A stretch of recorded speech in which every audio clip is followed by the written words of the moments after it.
En el 2017, a Catalunya, van passar els atemptats a Barcelona. En aquells atemptats van morir més de 14 persones.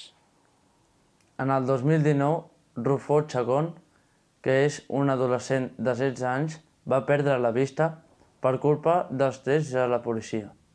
El 2020, la mort d'en George Floyd va fer protestar el món perquè un policia blanc li va matar prenent-li el coll durant més de 7 minuts mentre ell li deia "I can't breathe".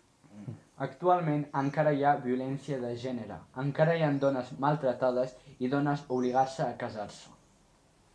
En el 2021 també encara no hi ha llibertat d'expressió del tot, encara que molta gent ho digui. Canviar el món és responsabilitat nostra.